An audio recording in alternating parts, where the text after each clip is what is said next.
Yo, what's going on, guys? The NKETIAH on EGTV live for the fourth time today. And I honestly, this January window has been draining me. Honestly, it's so underwhelming. I don't even know what to say to you guys anymore. Shout out to all the people who watch the channel. Shout out to all the regulars on the channel. Shout out to every single one of you guys, honestly, who supported me throughout this whole January transfer window. Because I don't know if I'll be able to continue to deliver the news and keep talking about it if it wasn't for you guys and the mad support you guys have been giving me. As you guys know, we're very, very close to getting to 10K, only 40 away. But let's talk about Arsenal. This transfer window started off very, very optimistic. If you guys remember, we were linked to Renato Sanchez. We were linked to so many different players. This whole transfer window is just so many different names. Like going all the way back to the 1st of January, if I can just go back and remind you guys what we were linked to from the 1st of January. We were linked to the likes of Tariq Lamptey, Bruno Guimaraes, even Vlahovic. As early as December 28th, we were linked to Dusan Vlahovic. And then from there, it went from being linked to them. We also were linked to Patrick Schick on the 29th of December as a possible striker option. We were linked to Ousmane Dembele even on the 30th of December, right? And then come the new year, obviously Ainsley Maitland-Niles to Roma was announced that it was going to be happening on the 26th of December. After we played Manchester City, we were hearing Alexander Isak. Arsenal were close to Alexander Isak. We were hearing Aubameyang rumors to going to Newcastle, and then came the rumors of which striker could we get. We were hearing Isak, Dominic Calvert-Lewin, Jonathan David, and Vlahovic as 3 possible options. And even on the 7th of January, we were hearing rumors that Arsenal in the summer could be going for the likes of Frenkie de Jong, since Barcelona have put him up for sale. On the 13th of January, we heard Arsenal have made some sort of a breakthrough with the Dusan Vlahovic deal, and we were very optimistic that could happen. And on the 13th of January, we heard that Arthur Melo was a very much a possibility, and Arsenal were moving very close to getting that loan deal secured. That did not end up happening, but at that time, we were also linked to the likes of Vlahovic and even Diego Costa as a possible Arsenal target. And at that point, I was beside myself on the 17th of January when we were linked to him. Don't forget, we're also linked to the likes of Tielemans and some other players. Charles Watts then said that Arthur Melo deal is very, very close. At the same time, the Dusan Vlahovic deal was very much alive on the 20th of January. On the 22nd of January, we heard that Arteta was close to possibly signing a new deal come the end of the season. And the Arthur Melo deal at that point looked like it might be dead and buried, as on the 25th of January, they reported that he will be joining Juventus, and Arthur Melo was still a possibility to come on loan. But of course, the Bruno Guimaraes deal was also in the background that we thought we could get done. And Luka Jovic was possibly a striker option. And that at that point, Isak was very much the number 1 target that we were going after. Out of nowhere, we signed Matt Turner for the summer, and Calum Chambers came through the door. That was another signing that went out the door. He went to Aston Villa, right? In addition to all of that, we also heard that there was more stuff happening. And today, and in the last 48 hours, we heard the likes of Alvaro Morata, we heard Ruben Neves, we heard Douglas Costa. In the last 48 hours, we've been hearing a lot of names. We heard Victor Osimhen, we heard Alvaro Morata, we heard Ousmane Dembele rejected Arsenal today. We even heard the likes of Mtiti was linked to Arsenal today, but he got injured, of course. That deal didn't happen. Pierre-Emerick Aubameyang ended up going to Barcelona, and now we find ourselves in a situation where the window's over and we have not signed a single player. So yeah, that is a quick little synopsis of the window. Obviously, I didn't get into details of every single player. Of course, we were linked to the likes of Gini Wijnaldum. We were linked to the likes of Renato Sanchez. We were linked to so many midfielders and so many strikers. We didn't end up getting any of them in. But this is going to be a call-in show. You guys can call in. You can call in. There's a link to call in right there, and I'll just put it in the chat right now. Anybody who wants to call in throughout the stream, you can call in throughout the stream. Shout out to the people in the comment section. Uncle Bob says, we ain't getting top 4, man. When was the last transfer window in which we had 0 incomings? Honestly, I can't remember. Igal, I thought you were signing a player. Ali, we didn't sign a player. Thank you, Nabil, for the super chat. Prison FC have signed more players than Arsenal. Rejection FC. I wonder if Arsenal are going to spend big in the summer. Probably. I really do wonder if Arsenal are going to spend big in the summer.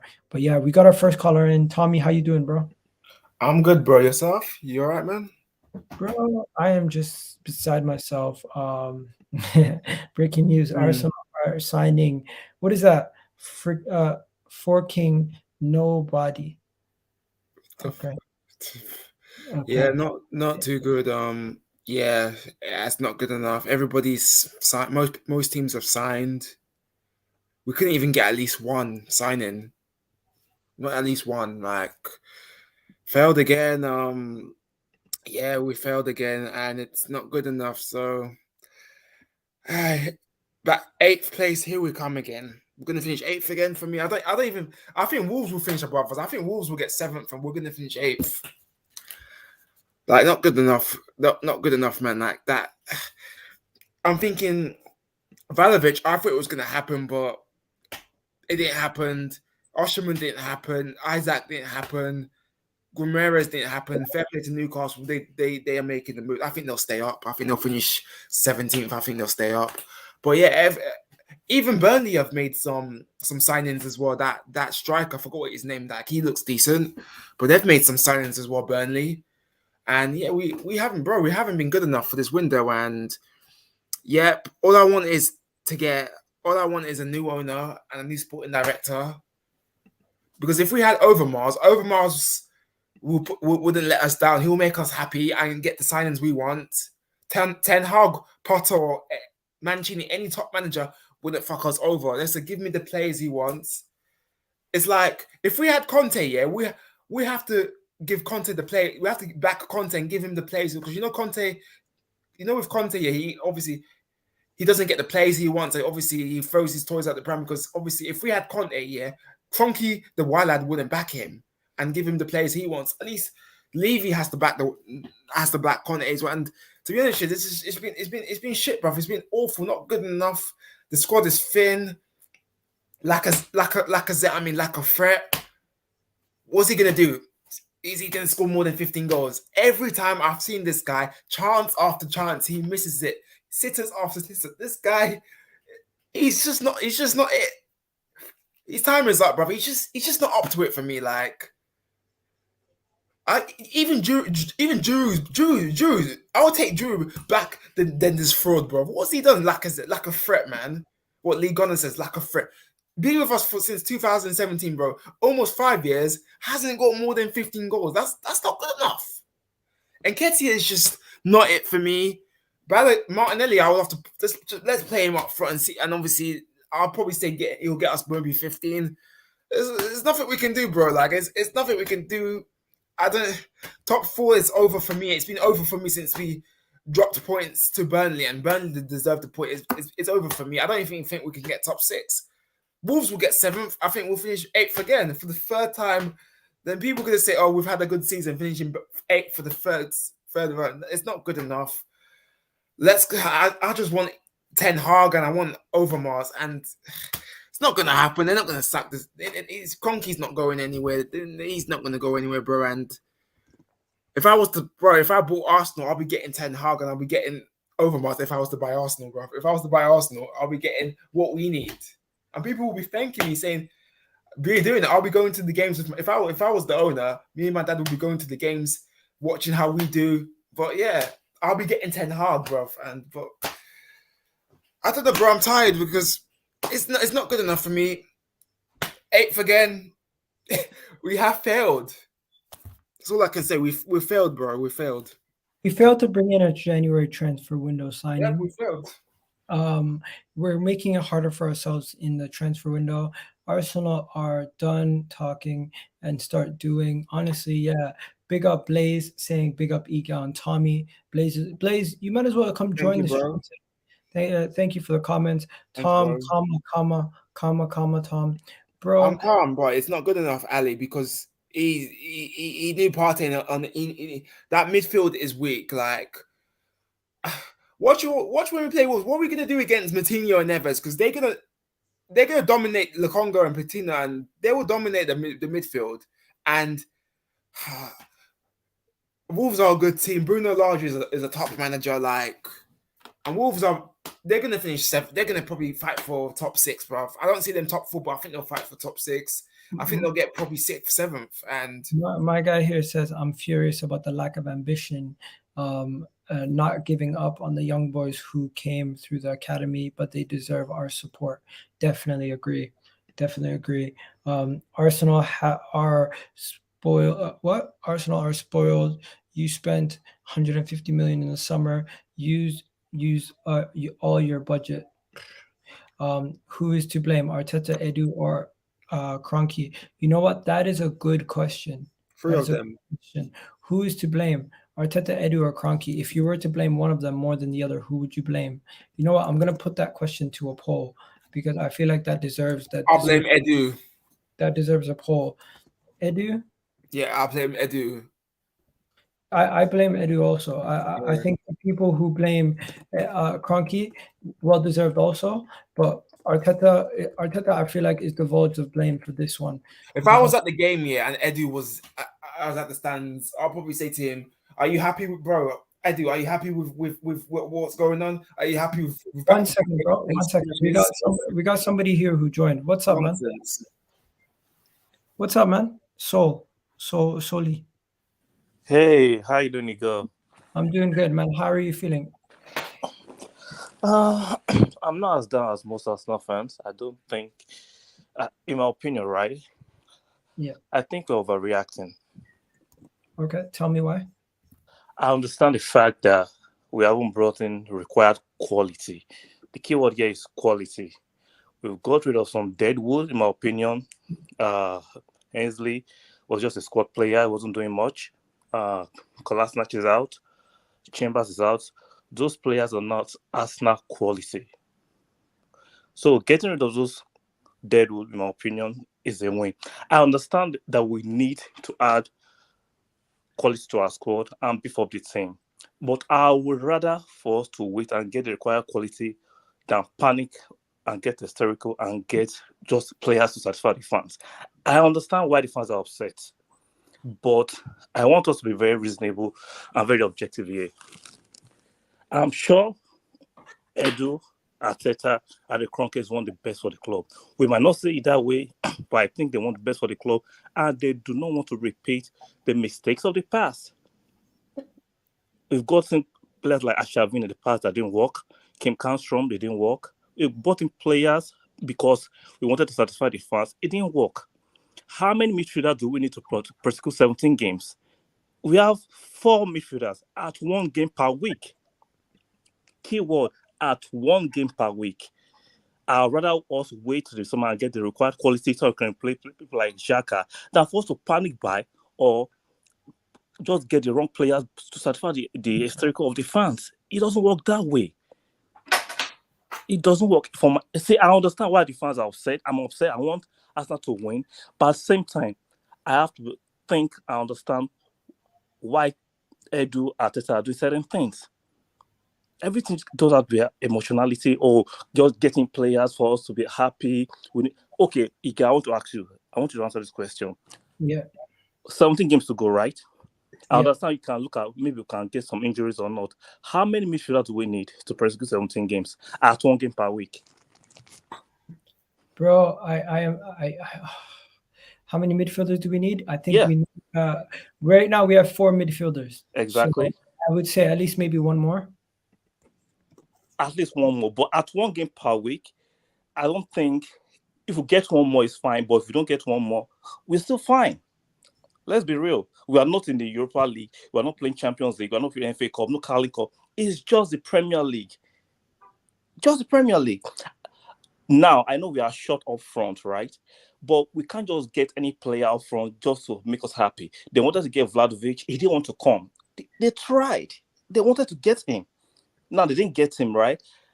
It doesn't mean we just go out there and just spend money on just any player just to satisfy the fans. Need to calm down. I understand some people are fear-mongering and gaslighting. Calm down. We finished 8th twice, mate. We finished 8th twice. One second. Let him finish. I feel the pain. I want us to move up the ladder, but we have to be real. See, we have to be real that Kroenkes are not big spenders.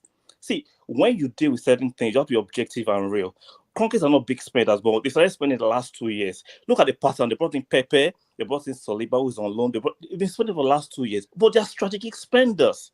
Even though I'm in America, look at how they operate in the NFL. They are strategic spenders. Now, we cannot bring to compete with Chelsea, Man City, who are notorious to just throwing the money. If it doesn't work, they can always replace those players easily. Arsenal doesn't have that kind of liquidity. See, fans, let's be real to ourselves. We need to be strategic to climb up the table. We cannot compete cash for cash with Man City, Chelsea, Man City, Chelsea. Liverpool. You can compete with Liverpool. If you look at Liverpool, right, they're even strategic spenders too. They had assets that they sold and they invested. If you look at the Kroenkes last 3 years, like last 2 years, Ozil lost, Kolasinac lost, Guendouzi going to be lost. We've not had assets to sell. We've not sold assets in the last 4-5 years. True. Let's be real.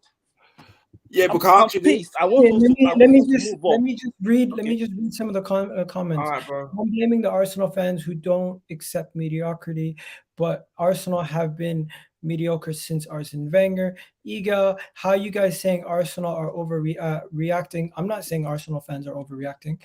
I personally feel like everyone's entitled to their opinion.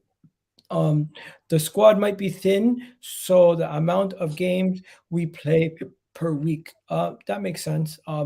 We should change our name to youth kids, young kids. Forget the owner's personal wealth. It all depends on what the company can afford. I'm so confused. I did not expect anything from the time Romano said Vlahovic was not taking Arsenal's calls. The amount of players this manager treats has changed. Guendouzi, Ozil, Martinez, Nelson, Torreira, Leno, Aubameyang, Balogun, Saliba, Ainsley Maitland-Niles. Interesting. Can you guys try? Newcastle are trying, bro. I definitely hear that. Newcastle will stay up anyway, man. Liverpool have Klopp and the miracle worker. What? Liverpool, but Liverpool have Klopp the miracle worker. Yeah, Klopp is an absolutely amazing manager. We cannot compare him to Arteta. Klopp is clever. You see, one second. Arsenal have gone from 4th, struggling 8th since Arsene Wenger left. Bro, guys, let me just let Aslan come in. Aslan has been away from Arsenal madness for the past couple of days. Aslan, how you doing, bro? How's your vacation, first of all? Yeah, it's good, bro. How you doing, man? Big up, everyone. Bro, I've done 4 streams today, and you know what? Each stream, I just more and more just understand that the club lacked the ambition this window, and they did not view it as what they said. And for Peanut Gunner, who said, "Guy can't read," laugh out loud, bro.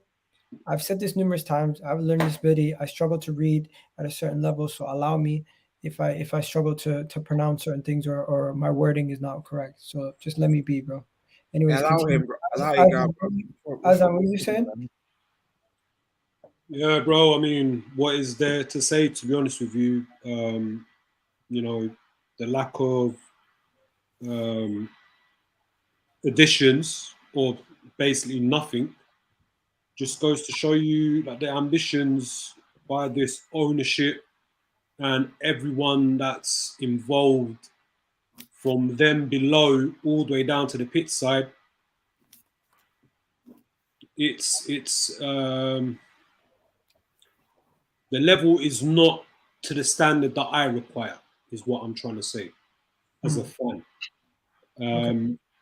And personally, yes, look, we've made outgoings.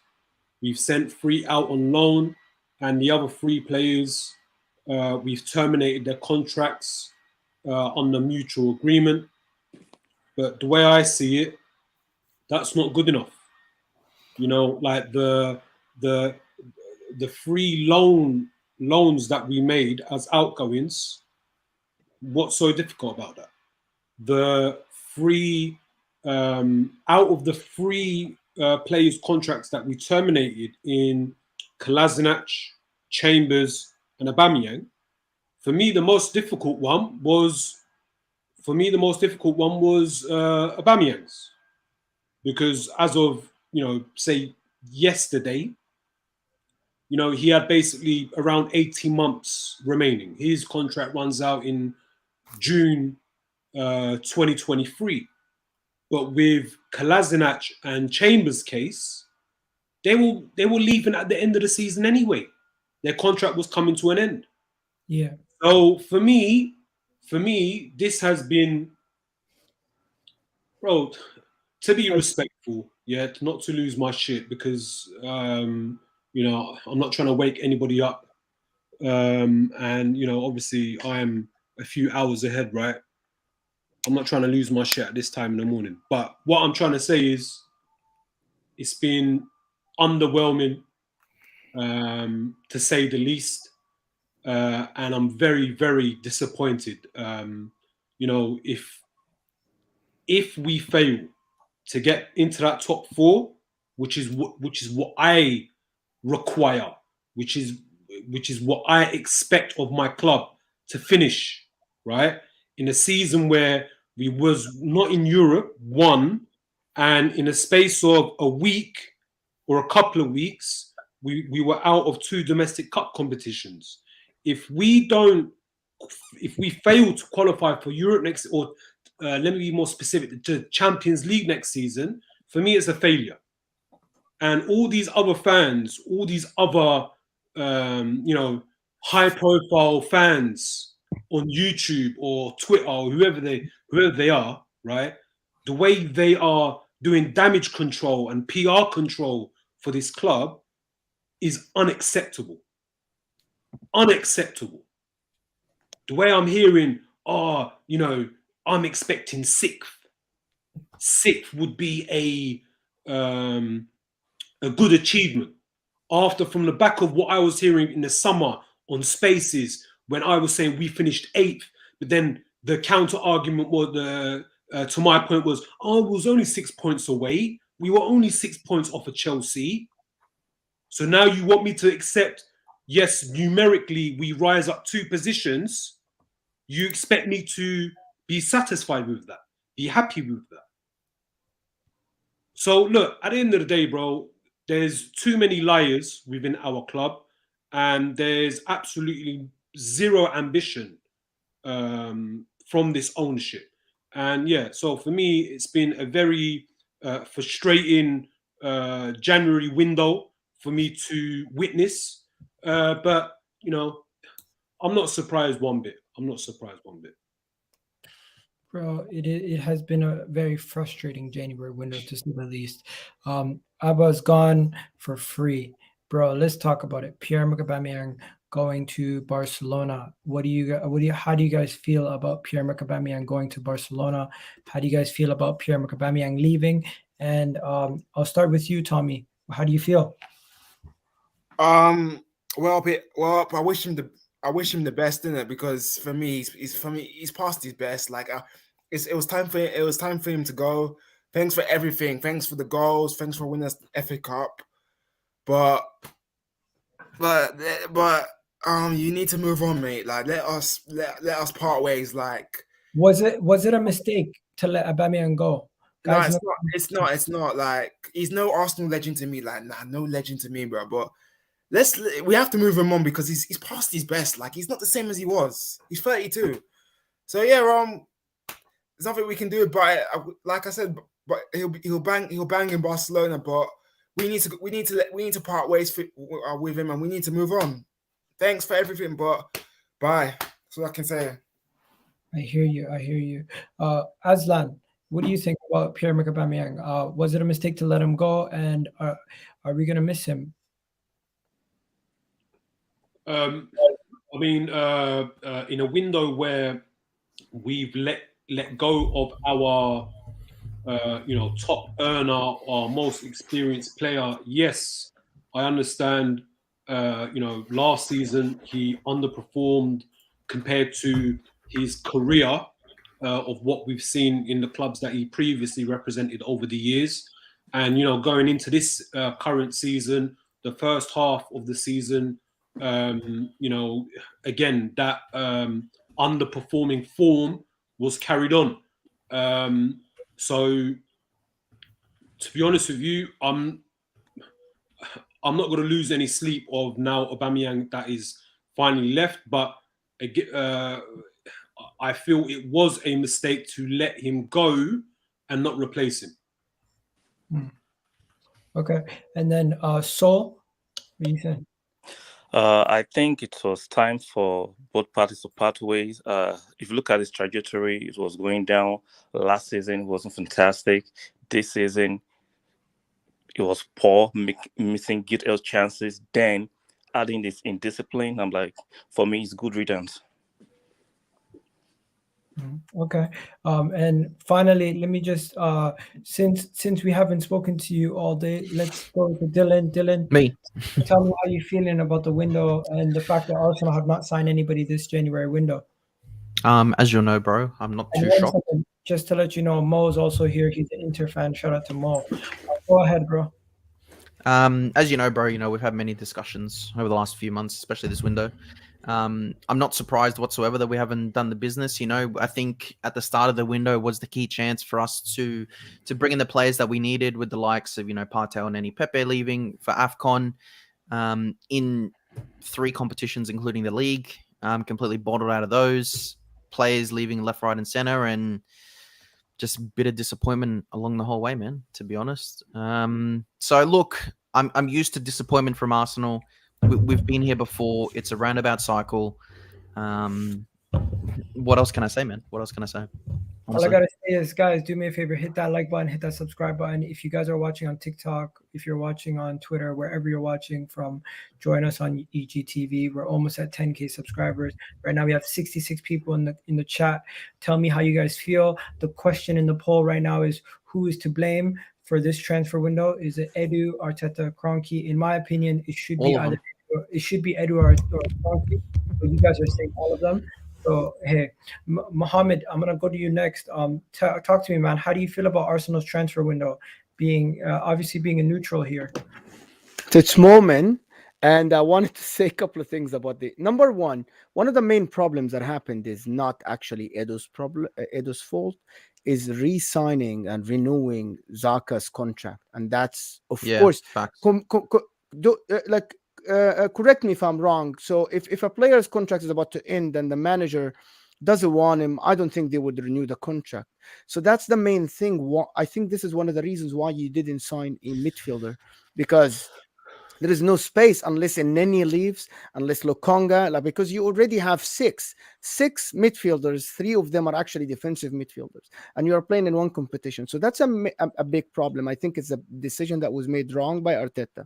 Going back to the striker, in my opinion, one of the things that don't attract people, and me and you, Igal, we talked about this on a space, that the manager, there's no attraction. If you're going to a big club, you're going to a big Arsenal is a big club. However, in the Premier League is different than the Liga, is different than Serie A. Big clubs change in the Premier League. We have seen Man City rise over the last 15 years.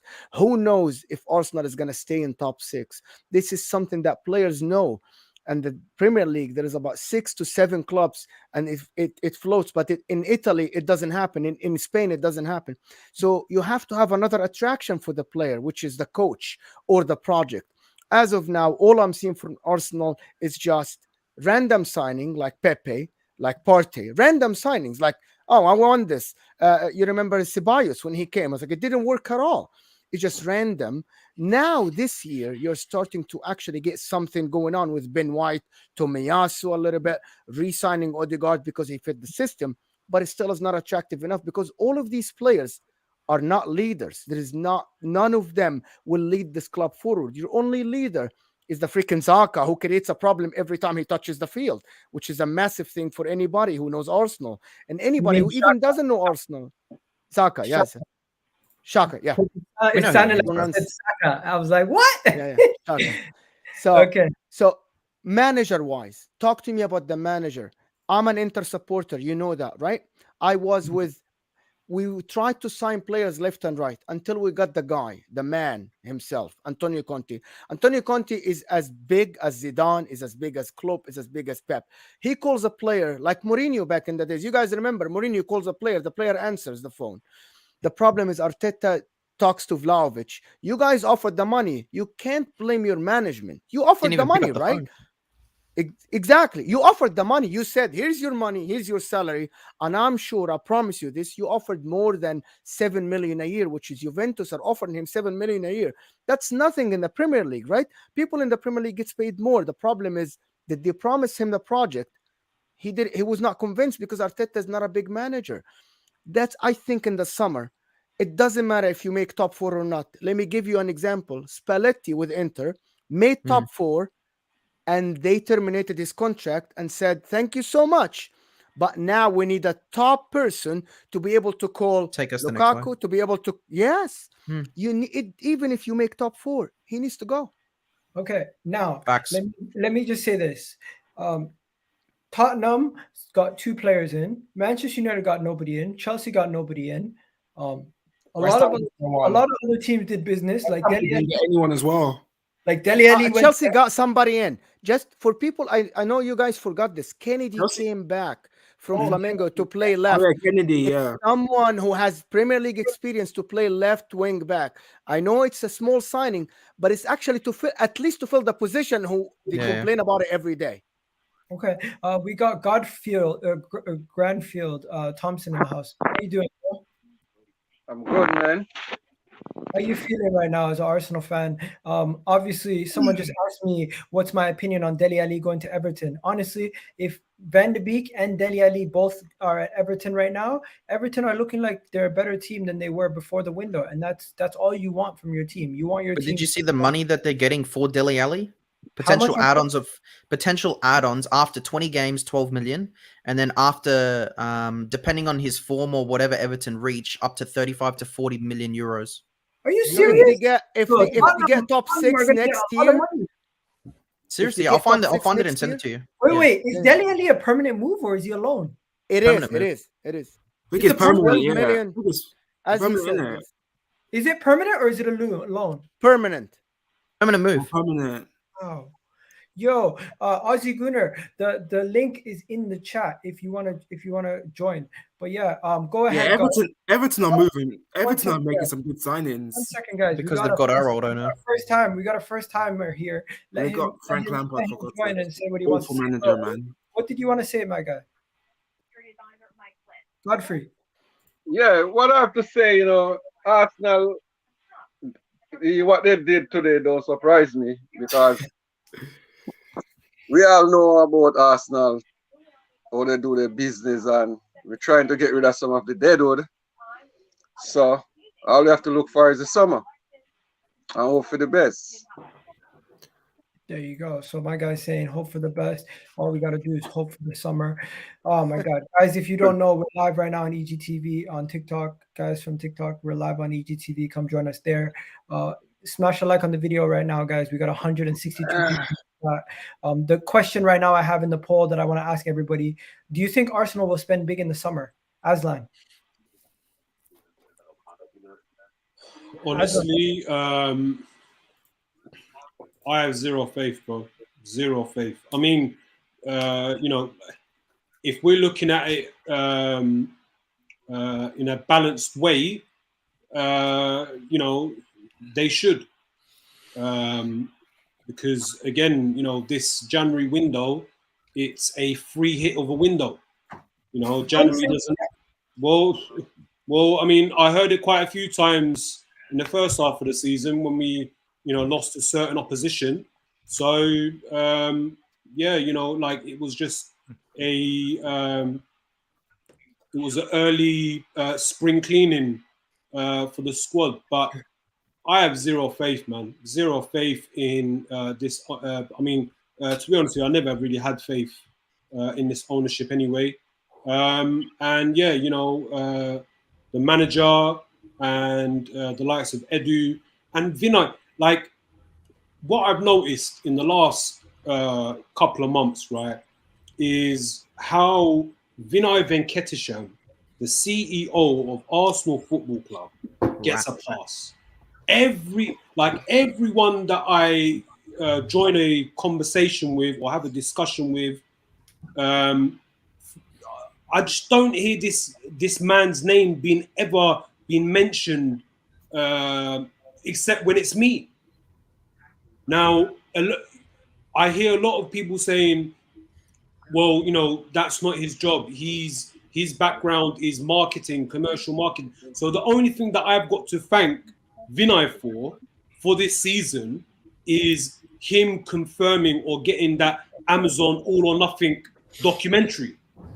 That's all I got to thank him for. Look, at the end of the day, if his expertise or his field is marketing and commercial marketing, Thank you, Z. let him be the head of that.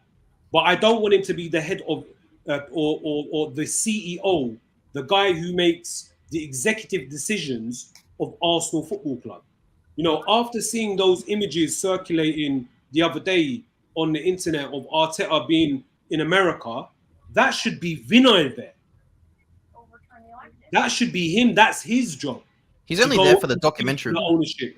Now, what I'm worried about, honestly, with all these outgoings and the lack of incomings, what I'm worried about is Arteta. And when that news, that rumor broke out about him potentially being offered a contract extension, I'm afraid that he signed a contract, right?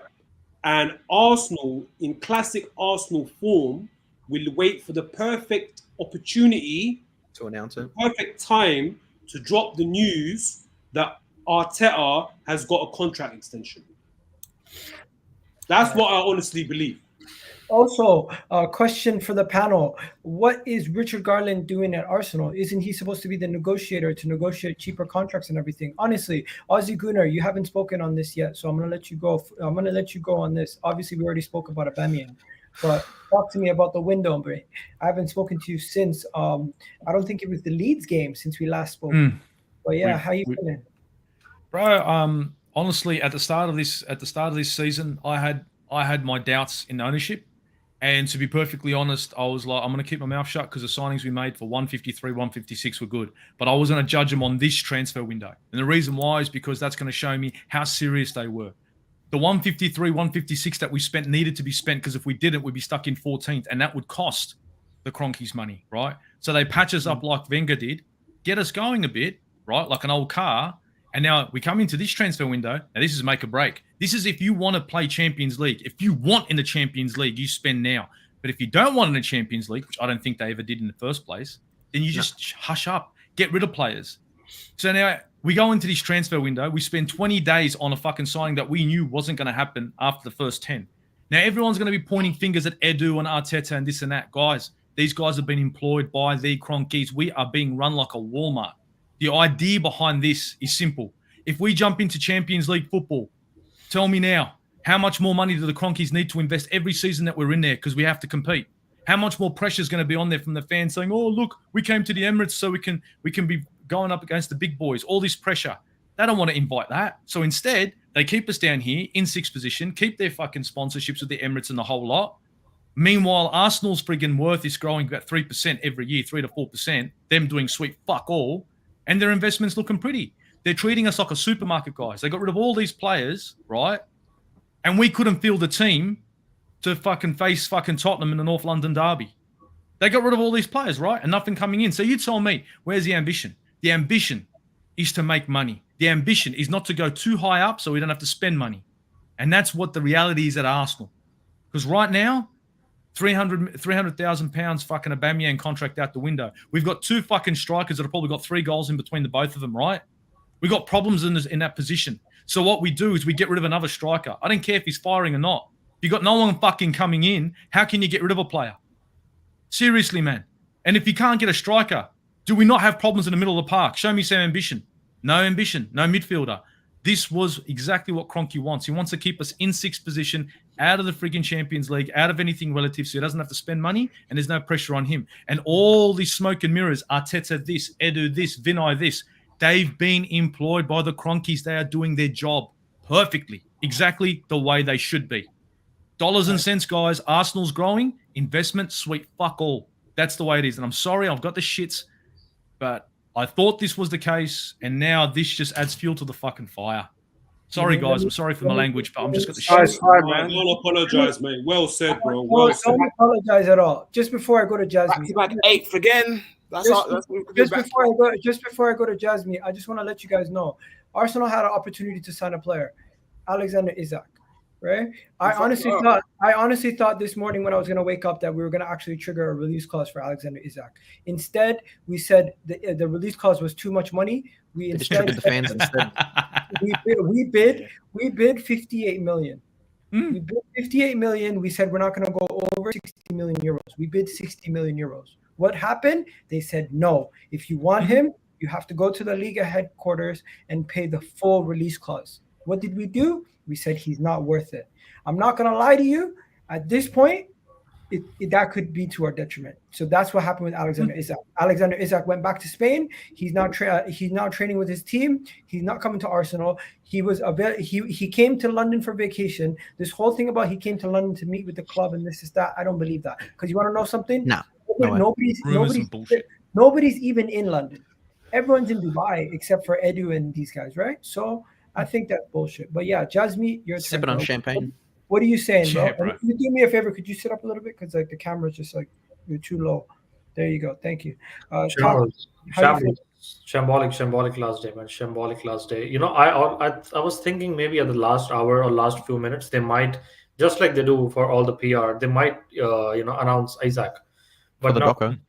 yeah. But like it didn't happen because if you can't sign a player when you have a realistic chance of top 4, I don't know when they will sign a player, because now this is something Aussie Gunnar was saying as well, but this is something related to that. You know, a couple of years ago, someone from the board came out and said we are on a Champions League wage budget, but we are in Europa League. So That's I think Josh Kroenke. who was that? Josh Kroenke. Yeah, Yeah, it So was. I Yeah. think at that point awesome. they accepted the fact that we are no longer a top 4 club.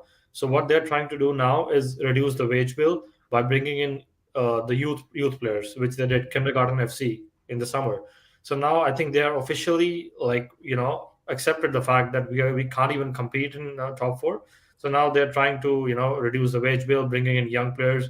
So I'm afraid for the next 3 or 4 years we can't even reach top 4 now if we keep on continuing with this youth project, because like who in the right frame of mind is going to join Arsenal now? Because we have a manager who is like, whenever someone has a little bit of attitude problem, he doesn't even play them. He like loans them out, like Guendouzi, Saliba, Ozil. Like we have seen so many examples now. So when will the fans realize that it's not just it's beyond them now? It's like we have to look at the manager now, because this attitude problem of his is like beyond disgusting now. It's like it's not even a joke anymore. Like you have to deal with the players you have. And it's not just Mikel. I think Edu also has to have the blame as well. They're But, all criminals, man. Yeah, they're- that's the problem with Arteta, man. He's out of his depth. Like the guy has no clue what he's doing. Just before we go We're to gonna finish 8th again. Watch. just before we go 100%. to an open discussion where everyone can have a conversation. Final person, Guapo, welcome to the channel. First time on the channel. Shout out to you. Mo, also first time on the channel. Shout out to you. We had a couple firsts on the channel today. But Guapo, talk to me, man. How you feeling about the window, man? Or what came in past as January? First thing first, big up everyone here. And second Big up, of bro. all, I mean, are we really surprised though? I mean, No. judging by everyone, I could tell we've all been Arsenal fans for more than a decade, you get? And it's just the same thing year after year, and especially when we give control to someone like an Edu, who's shown he's incompetent, who's shown he can't get deals over the line, who's shown he doesn't know what he wants for himself and the club. You understand? And I mean, at the end of the day, it just shows the club ain't really prepared, or they don't really have a plan, if you understand what I'm saying. Because for me, it seems like every week we have a new target. 1 minute is Vlahovic, he rejects us. Then we just shift on to a player who's a whole different profile. Then no, whole different profile. Then it's a new position. But at the end of the day, it's not really surprising. I was expecting to be disappointed at the end of the summer. And the only thing that really let me down was the fact that we have a real opportunity to get top 4 this year. And we haven't really taken a chance to get. And it's seeing the likes of United, they're in a crisis right now, and they haven't strengthened. And Spurs, you can say they strengthened with Kulusevski, but Bentancur is really a hit and miss right now. You don't know which Bentancur is going to turn up really for me right now. So seeing that, I mean, and West Ham also haven't strengthened. And for us not to take advantage of it with the team we have and knowing the situation we were in, it's just disappointing, really, innit? There's nothing more we can say about it. Yeah, Tottenham showing ambition that Arsenal and United didn't. That is true. And also they have to back. They have to back Antonio Conte, or else he's gonna leave. We got one more caller here before we go to open floor. Nat, what are you saying? Hi. Yeah, that's really ridiculous. I'm not so happy. I don't At think least Nobody at is. least we could sign one player, one striker, but they didn't. I thought to be signed. We got John-Jules back off loan. Oof, moves. Come on. That's great. Really? John-Jules? I don't think he's played one game for the first team. You should give him minutes though. My guy. That's not good enough. Do you think we're gonna get top 4, bro? Still, because that's where I'm gonna go next, guys in the call. Everybody here, what do you top 4? Do you think it's even a possibility? I'll start with you, Mohammed. Do you think top 4 is possible for Arsenal after all this? Yes, it is. Everything is possible. The thing is, you need to keep everybody healthy, and that's a big problem. If you keep everybody healthy, you have a chance, of course, because I think your starting 11 is still better than Spurs. The problem is they have a better manager, but who says that you can't get it? But without Gabriel, your defense will be in a shambolic. I think your offense, without one of the two wingers, Saka and Martinelli, you're in big trouble. So here's the problem that will happen in Arsenal. The problem is if you get one injury, everybody will panic. Not only the fans, the players around you, because they are not. You know, when you're playing the midfield, or you play the winger, you're safe because you know your left back, or you know your right back, or your center back have your back. But if you don't have your starters, it's going to be a big problem. So I think Arsenal can get top 4, but now it depends on luck. If you had the depth, it depends on the performance. Now it's all about the luck. Is anybody going to be healthy or not? Okay, guys, open floor. Everybody, let's not try to yell over each other, but I'm just going to go one by one. Dylan, top 4, still a possibility?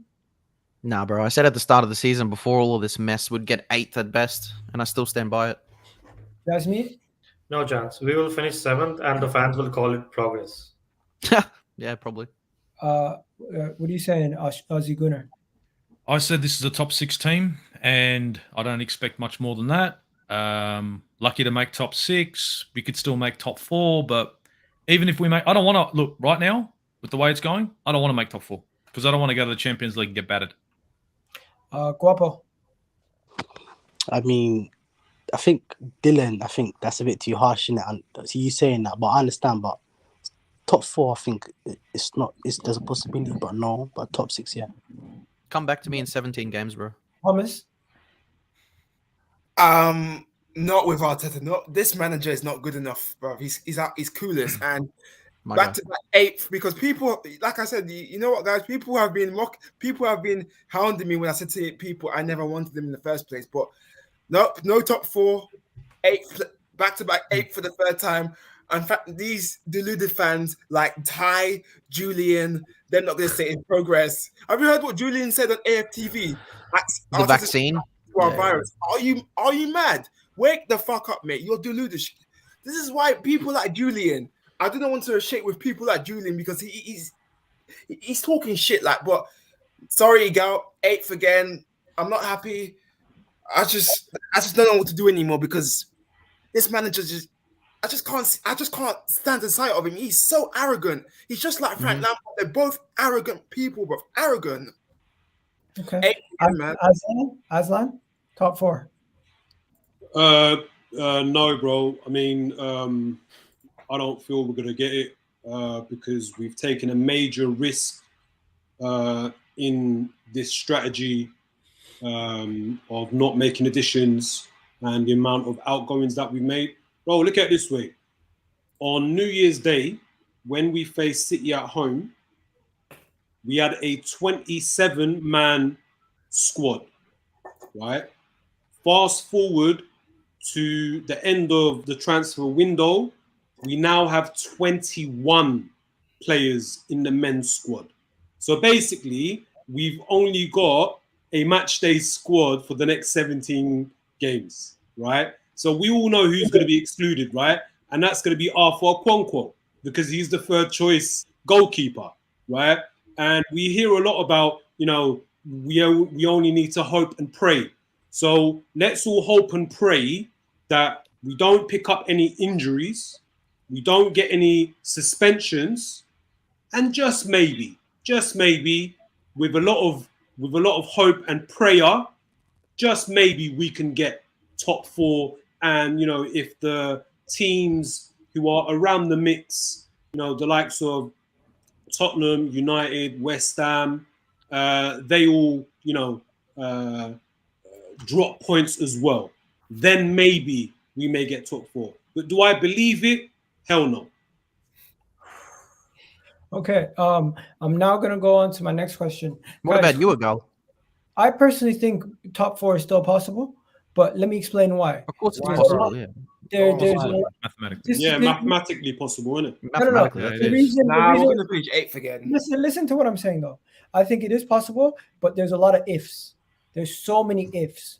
If we can stay healthy, if Tottenham and Manchester United are still inconsistent to the level that they've been West from Ham the as well, beginning of the yeah. season. If our young players take another step up and continue scoring goals at this level, and the biggest if out of everything is if Lacazette and Eddie Nketiah can stay up front and actually deliver for us.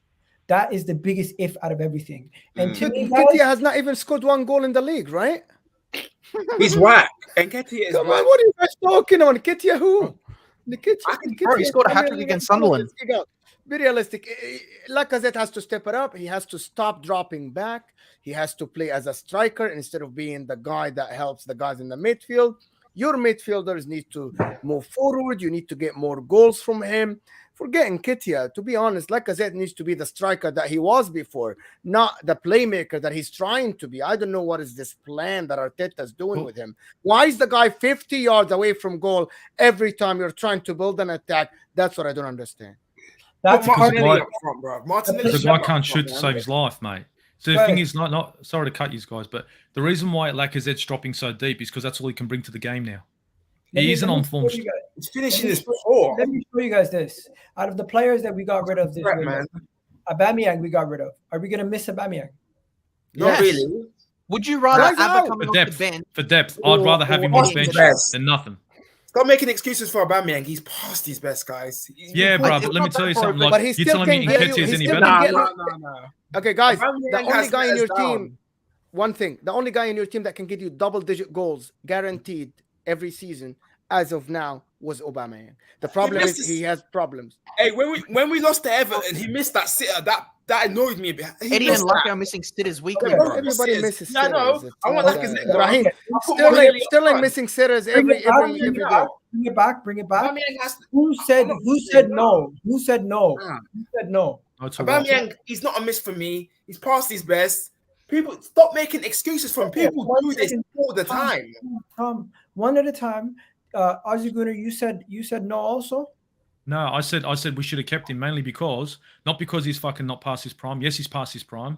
Not because he's the fucking best goal scorer in the world. Because who are your options? Me. You've got Nketiah. You've got Lacazette. Both of them are misfiring. Lacazette's playing a false 9. You don't have a 9, my friend. So now, with not signing anyone, how much worse would it have been? How much worse could we have been with Aubameyang on the bench? Let me one more thing. As an Arsenal fan, I've had just about enough of worrying about how much this guy cost, how much that guy cost. I couldn't give a fuck how much they cost because it's not my fucking pocket. And I don't want to drop my levels where it's like top 4 is a fucking trophy. I'm not taking the pressure off the Kroenkes and saying, oh, top 4 is good enough. No, fuck that. I want to bloody compete for the fucking Premier League and I want them to show some fucking heart. I had just about enough of, we're saving £300,000 a week. I'm saving 300. Is anyone here saving £300,000 a week? No. But if he had got us 1 goal, 1 or 2 goals this season, it's coming off the bench, would we be better off? Yes. Do I give a shit about the budget? No. Do I give a fuck about how much debt this club is in? No. I've had just about enough of doing the fucking maths. What, yeah? A better manager will help us compete. That ain't the manager, bruh. Let me tell you something, bruh. He's out of his depth. I've got staff. Yeah? I've got staff, bruh. And if they're not good enough for the job and I hire them, whose fucking fault is it, bruh? If you hire me to paint your house and I have never fucking painted a house before and I do a shit job, is it on me or you? It's on me, obviously. It's on you. Exactly, bro. So now, instead of looking at Arteta and getting clouded by the smoke and mirrors like it was with Wenger, right? Wenger fucked himself in the end. He stayed too long for me, Wenger. Yeah, that's right. He milked it, right? Emery was clueless. Emery was just clueless. Yeah, but what I'm trying to say is, remember this. Remember this, bruh. Go on. Kroenke is the one who's got Edu. He's the one who got Vinay. He's the one who got this guy, who got that guy. He's the one who sends Josh Kroenke, the used car salesman, to come into this fucking club and say to me, oh, be excited. With fucking what? With fucking Pepe when the fucking coach wanted Wilfred Zaha. I don't want to hear this shit from the owners, and I'm not going to take the pressure off them. The Kroenkes are the poison of this club. It ain't Arteta. He's out of his depth. But if tomorrow, bruh, imagine this, bruh. I come up to you and I say to you, hey, man, you want to come play for Arsenal? I want to put you in as a number 2. Are you going to tell me you're not going to want to play for Arsenal, even though you're not good enough? You're going to say, bruh, fuck yeah, bruh. I'm going to put the jersey on. I'll do the best I can, bruh.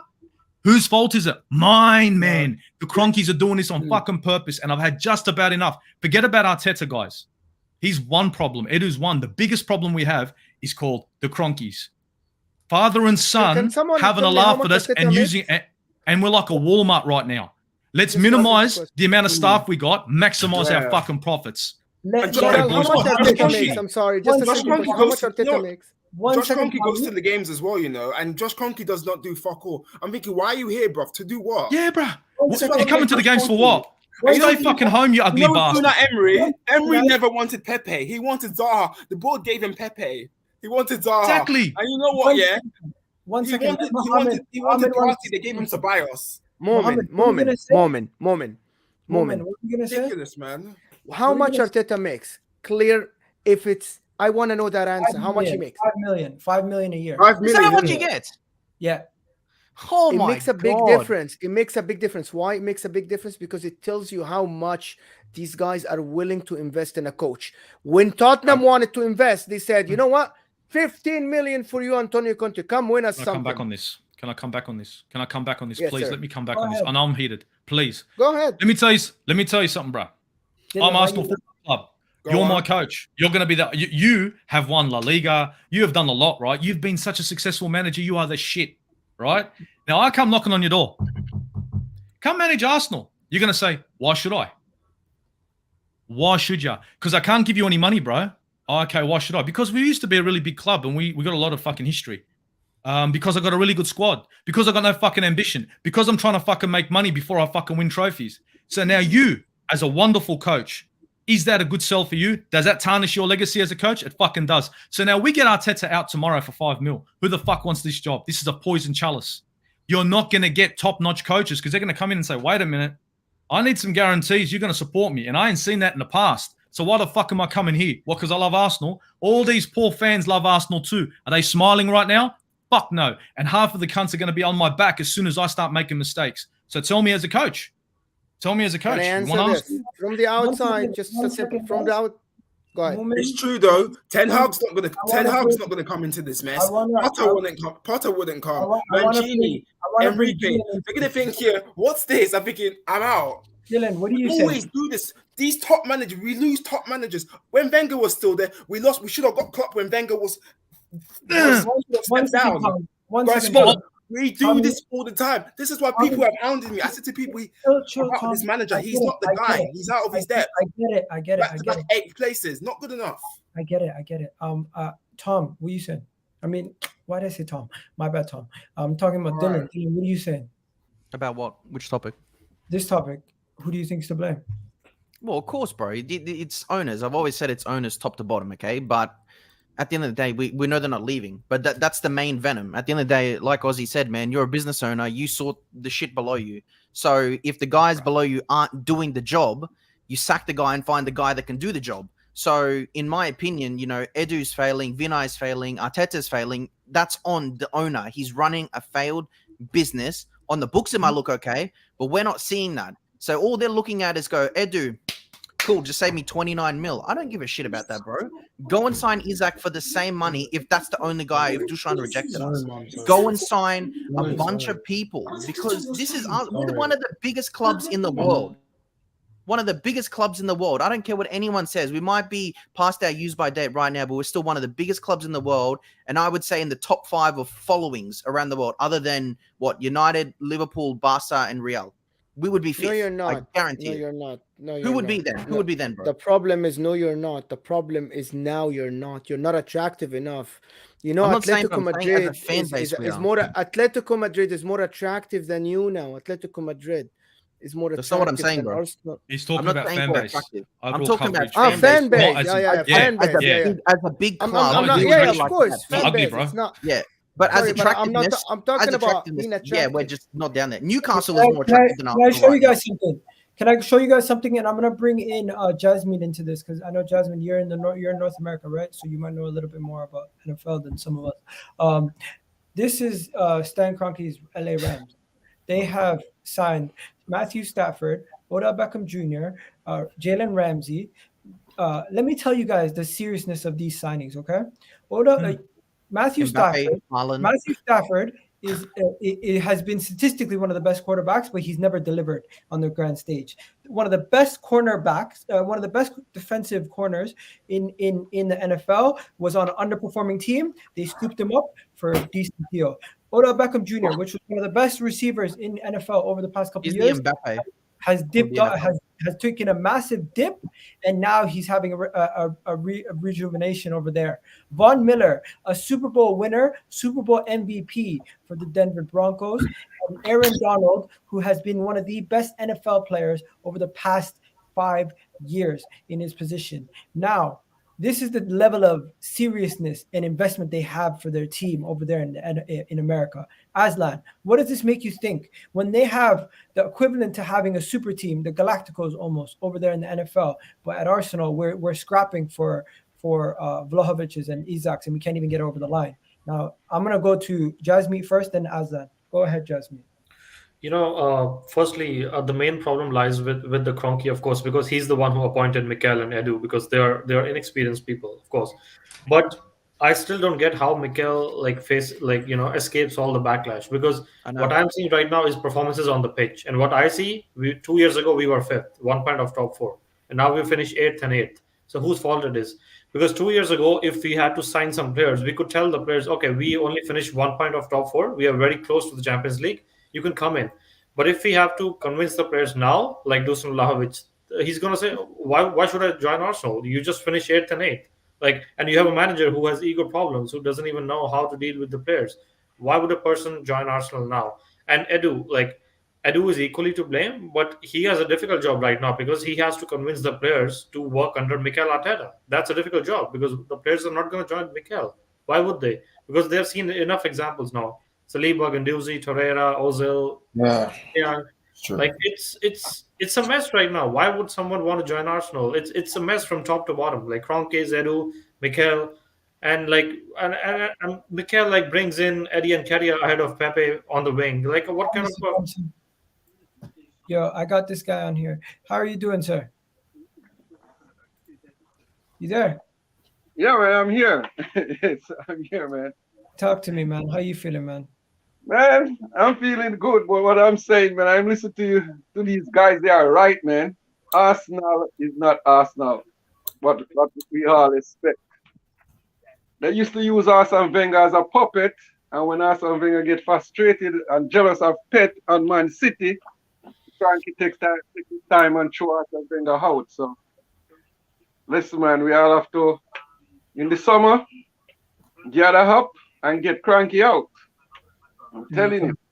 I'm gonna go to Aslan now. Aslan, as I just showed you, the level of investment that they have for their team over there in America, the amount of care and effort they put in to try to create a winner, and now they're almost about to get a berth to another. They've gotten to the Super Bowl.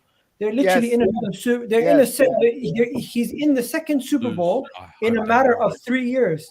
Talk to me, bro. Lose. Yeah, No, I mean, guys, I think if he wins the Super Bowl, it's a good thing for us. He doesn't give a shit about us, bro. Come on, He bro. doesn't care, man. He might invest into Arsenal more. But, you know, Igor, I love what you're saying. Probably, yeah. I'm telling you now, bro. He don't care, bro. He looks Uses at us. our profits to fund them. Exactly. You know what it is? Imagine I'll give you, just sorry to cut this off, guys. Imagine I'll give you guys, right, a nest egg like this. I tell you put 10 million in here and I can guarantee you 3% without doing sweet fuck all. Are you laughing? That's a better rate than what you'll get anywhere else, right? 3% do sweet fuck all. That's what he's doing with Arsenal. Because he's growing, man. He knows that later on when he sells it, he'll still sell it as a profit, even if it's a shambles. The guy's a mug. He loves his basketball and NFL. That's what he loves. He doesn't know what football is. Don't know what that is. No idea. He just sees his dream was to own a basketball team, and the He's got the NFL Nuggets. and the NFL is like his second best team. But let me add to that, yeah. Bro, yeah. You see with the Kroenkes, obviously on-field issues is a serious problem, yeah. But you see me, I've been going to the Emirates for a few years now, yeah. And you see, like, now when I go there, I look, you know how you see the outside the Emirates, you see like the neglect from the club you get. You see the stadiums wearing off. You see the club badge, the club badge, the colours are coming off. You see a bit of white on there. When you go inside the stadium, you look up on the right white railings, you see a rust on there. You get there's not on-field issues, off the field as well. It's just pure neglect. And I feel like the club are just living off the money that us as the fan base make. And how long is that gonna work? Because I'll tell you now, bro, when I have kids, I would want them supporting Arsenal, and I don't think none of you man would. And that's due to the fact of year after year after year of a letdown. I'm gonna take it to you. You're gonna leave, but tell me what you think. Top 4 for Arsenal. Do you think it's achievable now? Honest opinion. It is achievable, but your percentage went from 40% to about 20% without signing a striker, and then Aubameyang leave. To be honest, you're being nice. Look at him; he's trying to keep us happy. I like Antonio Conte. I like this guy. Come to Australia. I really don't like Arteta as a coach. I don't see anything from him other than sporadic games here, like the City game. He makes a good play in that game, but otherwise, I don't see the shape. When we asked this in the beginning of the season, what is Arsenal? I guarantee you can't tell me what's the plan going forward in every game, which is something that Arsenal as a big football club should have in every game, should have a simple plan that they stick to it. And it should, if it works, if it doesn't work, but you should stick to it. He doesn't have a plan. That's how I feel. Thank you so much for inviting me, Igal. Thank you, guys. It was a pleasure talking to you. Right, man. And hopefully we can meet soon. Thank you so much and good luck. Take it easy, man. Let's go to Aslan next. Aslan, what are you saying?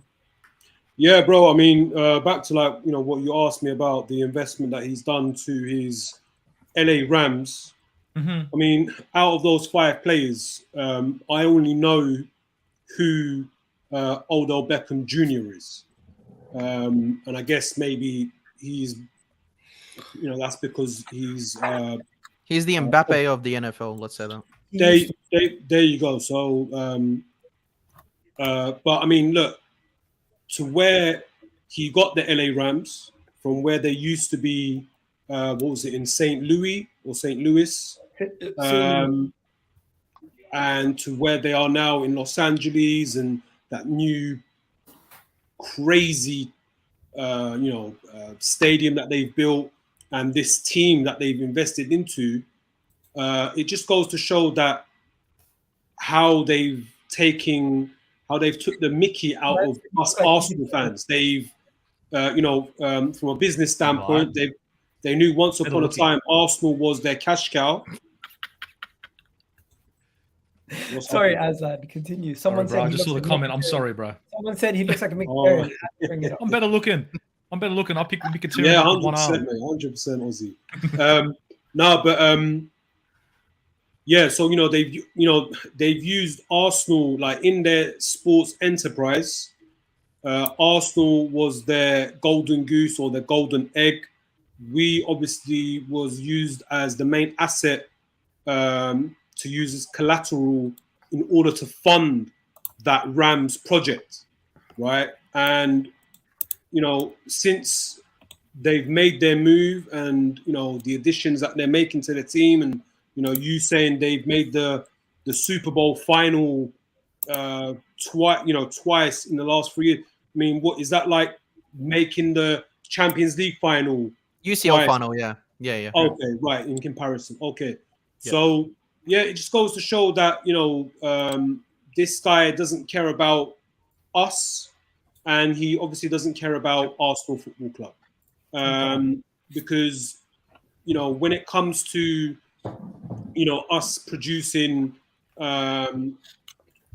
new Adidas kits over the last 3 seasons, we're known as a fashion club. Bro, we've gone from basically Arsenal Football Club, right? Every sense of the word, Arsenal Football Club to Arsenal Fashion Club to now specialists in demolition. Aslan. Right?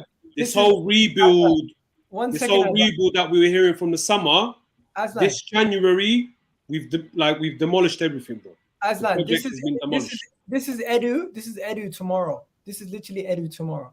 Get a retro kit ready, because that's the only thing that's gonna make the fan base a little bit more happy. These guys, bro. The other day we released the what's the new range that we dropped? Was it the underground themed training kits? I wonder how from this point onwards to the end of the season we're gonna drop any more training kit ranges, right? With different concepts. So look, at the end of the day, bro, the buck always stops with the owners on the level of ambition that they set, and obviously for the manager, the buck obviously stops with the manager in terms of the performance on the pitch and the results, or where the team is in the league, or or how far we go through in other cup competitions. And we all know where we stand with the current cup competitions. We got knocked out of the Cup now, and now out of the League Cup. So yeah, bro, the ambition is at an all-time low, and unfortunately, when we have everyone that is involved in these powerful positions, all experienced, when you add them all up, for me, what it equals to is a big recipe for disaster. And yes, we all had a decent first half of the season, but I predict that this second half of the season we're gonna fall flat on our faces, man. Bro, I am just going to show you guys what the director, someone from ESPN, a journalist from ESPN said when Arsenal got Edu. When they first got Edu, this 2 years ago, this journalist said, saw that. Have you guys seen this? I saw it, yeah. He said something. He basically said, my condolences to Arsenal. The moment that we got Edu, he said, my condolences to Arsenal. And it's because these guys knew something about Edu that we didn't know. Honestly, I don't think we hired the right people, and that's the biggest issue. But yeah, we got somebody else here who wants to speak. But just before you go, I'm just going to show you guys this. This is what the journalist said 2 years ago. He said, journalist from ESPN, Edu Gaspar is going to Arsenal, ? My condolences to Arsenal. My condolences, Arsenal. Bro, we don't hire the right people. But I'm not even going to ask you guys. You know what? Usually, what we talk about on the after a deadline's over? What do we rate the window? There's no point. There's 0 rating for this window. Not one person can rate this window even a 1, in my opinion. Because you have to at least bring somebody in to rate the window. I know someone who could. Igal, do you remember from the summer spaces? At least we have to give them 2 points because they signed goalkeeper. No, that's for the summer league. Goalkeeper and the center back. Yeah, trusty the process. Yeah, Did you see the center back and that goalkeeper, bro? They look shit. No. At least we have to give 1. The center back, I don't know about. The goalkeeper, I know he's decent. He's decent. He just conceded 2 sloppy goals 2 days ago against Canada. And you see with them players, yeah, they're not signed to play for Arsenal. They're signed for marketing reasons. Get a couple Americans in. Let's expand the American market. That's all they're here for, bro. Yeah, bro. Have you guys played FIFA? This is what they do in FIFA. Brand exposure. That's what that is.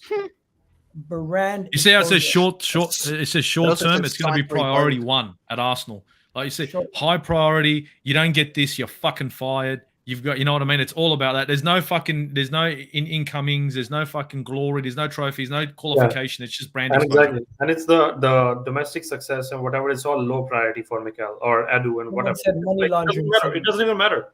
Yeah. You know what? They know one thing, right? Listen to this. Like, these guys know one thing. This is why they're hanging around, because they can't get fired because they're doing their job. And Egal, you're saying you can't rate this window? Stan Kroenke can rate this window. Stan Kroenke rates it 10 out of 10. And catch this one, right? For shits and giggles, right? For shits and giggles. We're out of the FA Cup. We're out of the Carabao, right? We're not in Champions League. Maybe they thought to themselves, or maybe because Arsenal are only playing one competition, why do they need so much players? Let's cut costs. This is a supermarket. You know what I'm saying? We don't need that many staff if we're only going to compete in one place. Trust me.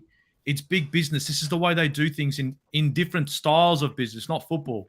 So they just said, let's cut off. Let's eliminate this player. They only got one competition. That should be good enough for them to get top 6. We don't want top 4. Nah, top 6. Band-Aid, save money. Yay. That's what they're doing. And the problem we've got is we keep saying Arteta's not good enough. Yeah, Edu's not good enough. Of course. This guy's not good enough. None of them are good enough. But remember, I'm the boss. I hired these twits. And the problem I have is everyone is still looking at Arteta. Fuck him. He's a clown. We know it. But who hired him? Who pays his paychecks? And who allows him to get away with bloody murder? Kroenke. So end of the day, what we should be doing is saying Kroenke this and Kroenke that. With his son, who's a friggin' used car salesman. You look at him. These guys, honestly, they will sit there and spin shit till the end of day, just to keep us buying their kits, keep us interested in the club, and make sure that everybody remembers the name Arsenal, but make sure that we don't get top 4, and that way they don't have to spend money. They don't want to spend with us. They don't, and they won't. No, they don't. You're right. Kroenke's the one that. Can I say something? Kroenke's the one that hired a novice. It's all Kroenke. He should have picked Ancelotti. Ancelotti was available when Emery got sacked, and you picked a novice over a world-class manager. But bro, we can go back to Klopp, Guardiola. It's happened before. What happened? They could have been Ancelotti stuff. Guys, do you not remember? That evening when we drove up to Manchester? We had a lot of one at a time. One second. I just want to tell you guys, I ended the poll. 174 people voted. Arsenal, are they going to spend big in the summer? 59% said no. I was one of them. Yes, that's it, guys. Well done, working together. Well done, man. Well done. What was I, bro? Yo, we got a super chat. We got a super chat. Let me just read this super chat. Suresh, my man. I hate to admit it, but I saw this ages ago. Prepared to see our young kids carry our team moving to the Liverpool. What? Moving to Liverpool, Man City. Yeah. Yo, man, I would hate to see that. I would honestly. It's gonna happen, bro. You don't think Kroenke, when he dangles a carrot of 100 million for Saka, he's gonna say no? He's gonna take it, bro. That's the thing. Give me that. I need a new quarterback. You know what? At the end of the season, you know what? Yeah, if we don't fix up, 2 years left, so if we don't fix the season, Saka and Martinelli could leave. If we don't fix up, maybe we're gonna lose Martinelli, we're gonna lose Saka, we're gonna lose Smith Rowe. Yep. Yeah, a lot of players. Fabregas, Van Persie, Nasri. If we're still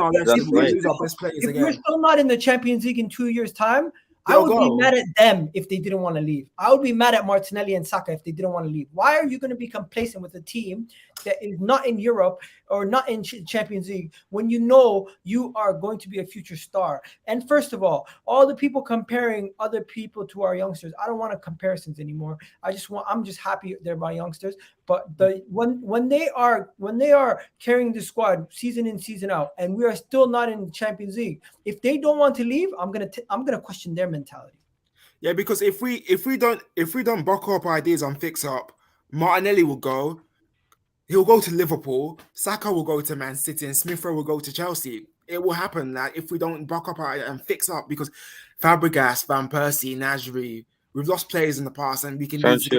We're not serious enough to challenge for the league title. Stan Kroenke is the one that hired the novice. It was him. Should have got Ancelotti. Exactly.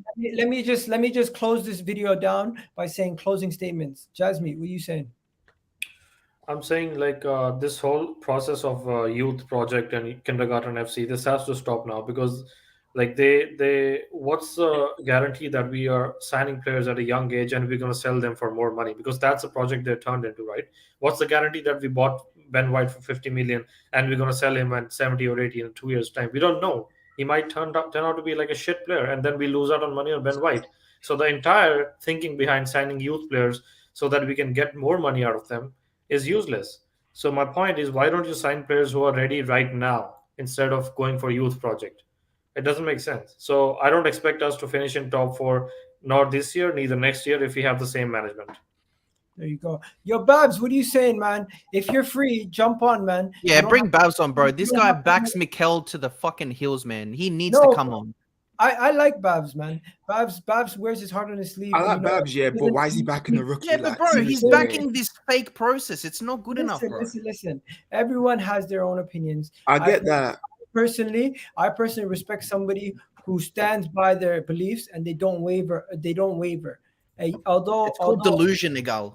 Bro, it's not. That's why with Babs, I'm not taking him, bro. I'm not taking him seriously because he's talking shit. Like, why are you backing a rookie? I'm not taking you seriously, bro. mate. Babs is my guy. I don't care what any of you guys. I get that he's your guy, but I'm not taking him seriously. He don't ever change for no one, my guy. Yo, Ozzy Gunnar, what's your closing statement, bro?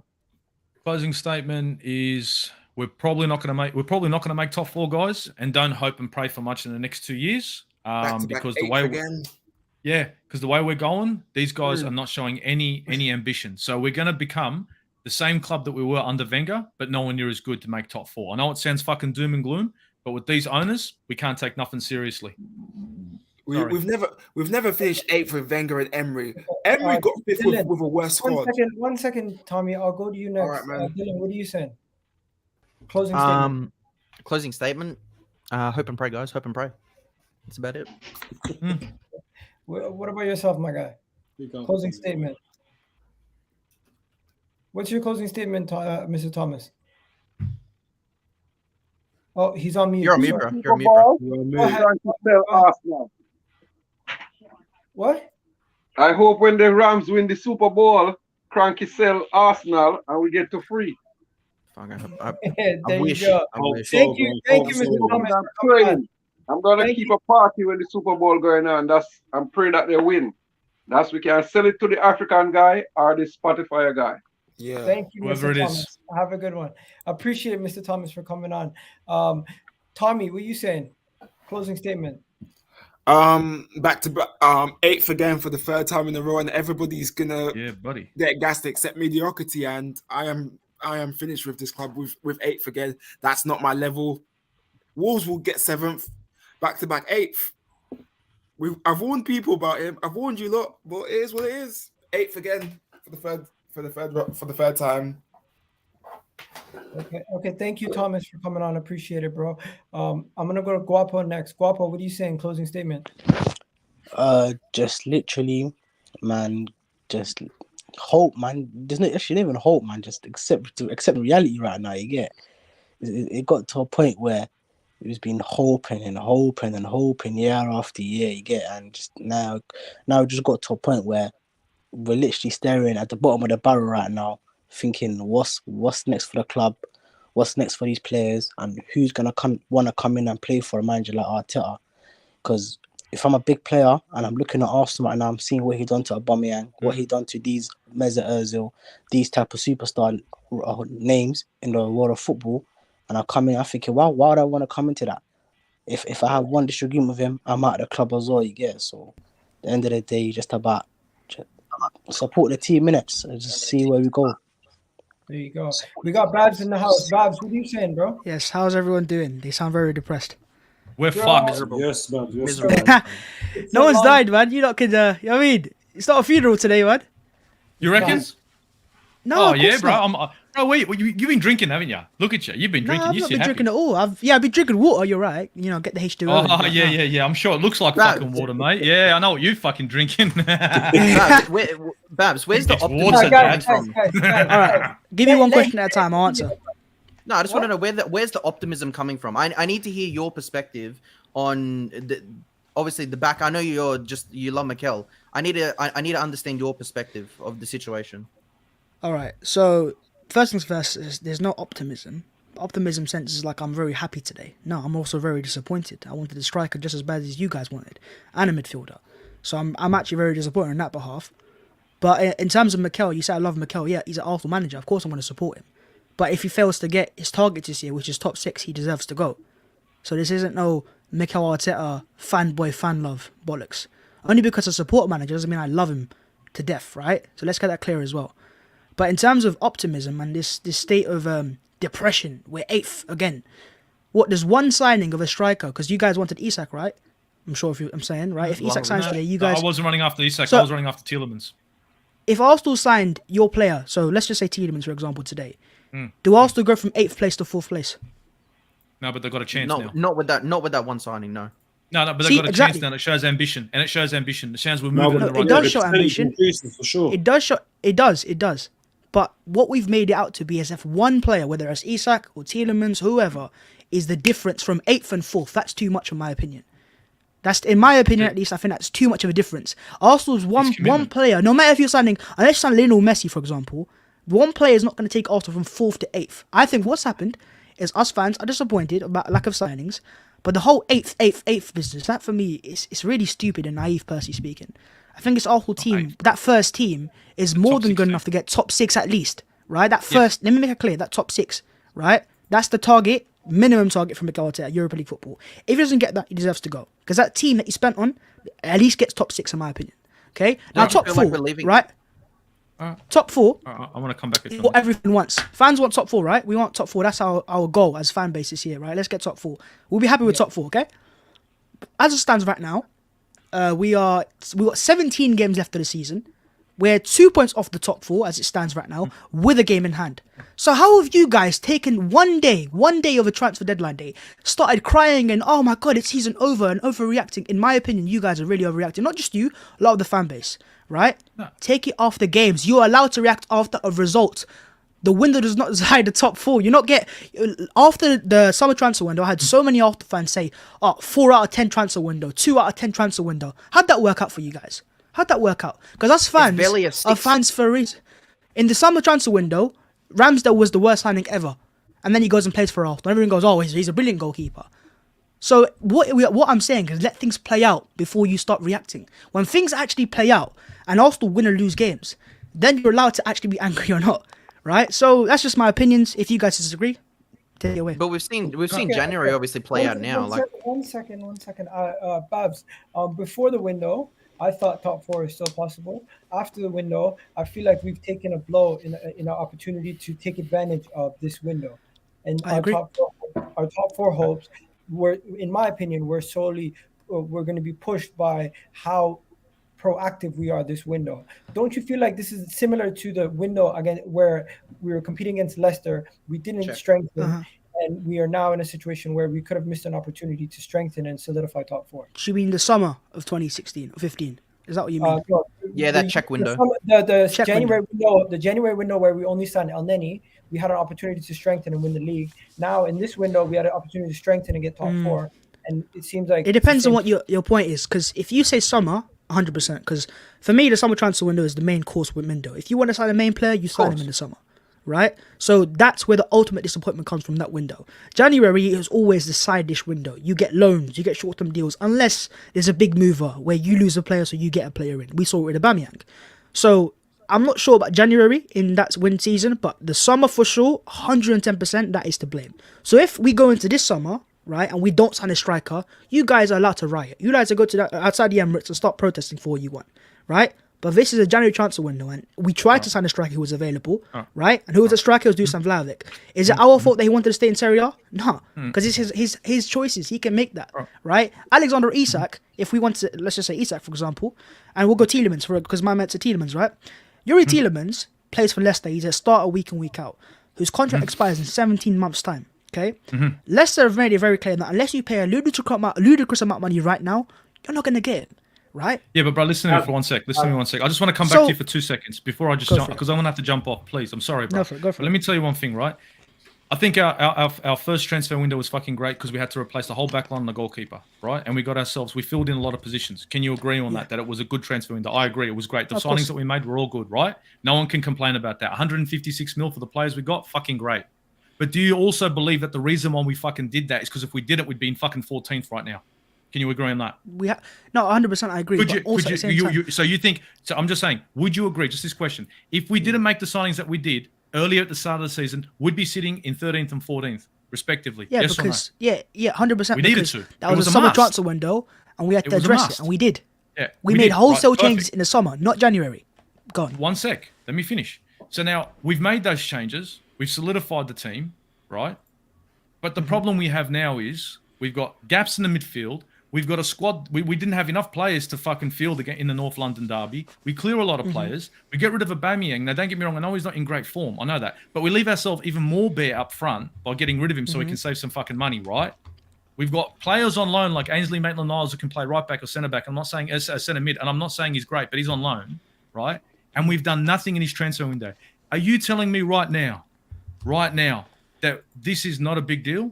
I'm saying to you right now, we've got a hole either in the midfield or as a striker. Now, if we're supposed to be a big club, right, and I don't expect us to spend massive. I wasn't expecting us to spend 250, 300, but what I'm thinking is trust the process is that next season, right, we're going to be sticky taping this team, much like we've sticky taped our teams for the last fucking 12 years. Every time we need 4 players, we get 1. Every time we need 5 players, we get 2. And we'll end up in this same perpetual friggin' shit constantly, bro. Yeah, I'm sorry. I'm lost for words in this cycle. So feel me on this, bro. We didn't get a striker. Fuck Vlahovic. I don't care. Fuck ISAK. That's not the only problem we've got in this team, bro. We know we need a midfielder. No, I know. We know that. I know that. So why? And I was actually an advocate. Go. Yeah. So why couldn't we go? Here's our targets for our strikers. Here's our targets for our midfielders. We can't get a striker. We'll get a midfielder. We can tick a box either which way, and we'll solidify this team and maybe roll on to top 4. Maybe we can roll on and do some fucking damage. But instead, we wasted time on Vlahovic for 20 days because it was fucking wanted, right? They knew in 10 days that this thing wasn't going to fucking happen. And then they dilly-dallied all the way along, saving and cutting costs. Mate, we're being run like a supermarket. Minimize the cost, maximize the profit. This team right now isn't. It's Arsenal Football Club for all of us, including you, bro. But for Kroenke, I'm confused. What is your main The question point, is, why didn't Arsenal go for midfielder, right? yes, and why? Okay. And explain that one to me. Right. That's what I can only explain from what I see. So I can't give you a definitive answer. I'm just getting a perception here, right? So take it how you will. Arsenal clearly have targets, and one's being Tielemans. That's been confirmed. Okay, Tielemans is one. The other was Ruben Neves, confirmed in the summer and confirmed again this window. We've heard about Douglas Luiz. All these players in the Premier League targets. If they wanted Guimaraes, they could have afforded it. They could have signed him, but clearly they didn't want it. Right? That's just their choice. That's how they see it. If they want Tielemans now, as was reported by a very reliable journalist, we'd have to pay an insane amount of money, right? An insane amount of money, which you as a fan can say, oh, let's pay it. But them as a club clearly didn't think it was worth it as of right now, okay? Or, for example, Ruben Neves. To get Ruben Neves out of Wolves halfway through a season, who doesn't have a release clause, by the way, unlike an ISAK, right? And wasn't offered out too often like Vlahovic. Again, it's near impossible because it'd be very expensive, right? So this is clearly what I see as the strategy, is who was available to strike it. It was Vlahovic. He was offered to Arsenal. We agreed a deal with Fiorentina, right? We knew that was possible. But the player side of it couldn't be convinced, is what it is, right? But they must have gone, let's sign a striker now. Let's go for a striker right now. If we can get it, fair enough. If we can't, it is what it is. But in the summer transfer window, that's where we go big for a midfielder because we have more chances of signing a Ruben Neves and a Tielemans because 1, they're cheaper, 1, right? But 2, they are available. Wolves can't go. It's midway through a season. Will there not be more teams knocking on the door now? They will be. No, they will be. I'm sure they will be. That's 100% a true point. We can't fight that battle. Not with Man United. Why can't we? Because we're fucking piss poor, bruh. Well, we're not piss poor. Because we're piss poor. You mean financially, or do you mean in terms of on the pitch? No, I'm saying financially. We're not going to be spending. We're not piss poor financially. That's a clear line. Yes, we are. Because once we go toe to toe with any club for a fucking transfer, we will lose, and everyone in here knows it. But that's not the only way we lose a transfer race is if a Man City comes in or a team that is in a better state than us in terms of on the pitch, right? Not financially. United have got more money and they've got more draw. You're not understanding the point. Really, bro? It's kind of clear to the point. Arsenal have money to spend. We tried to spend it in this window. You don't understand that. We haven't sold anyone massive. in the last 2-3 windows, and we're signing Partey, Gabriel, Ramsdale, White. These are millions and £1 signings. We've got money to spend, right? It's just a matter of spending it the right way and the right timing of it. And clearly, this club, the people on the board, see a longer term plan, which obviously as fans, we're not expected to understand. We want short term results. We don't care about the players off the pitch. We want players on the pitch. We care about how they're scoring goals. People talk about how someone's feeling off the pitch. Fair enough, is what it is. But on the pitch is what matters the most to us. Results, goals, and blah, blah, blah type of stuff. So if we had beaten Burnley a couple of weeks ago and sat fourth right now, I guarantee you that most Arsenal fans, not saying you fans, but most Arsenal fans are a bit less reactive tonight. But I understand at the same time, we're playing poorly in the last couple of games. The league form isn't the best as it stands, and fans aren't expected to be optimistic. I'm not either. But at the same time, I don't want to be over the top reactionary and say Arsenal will finish 8th.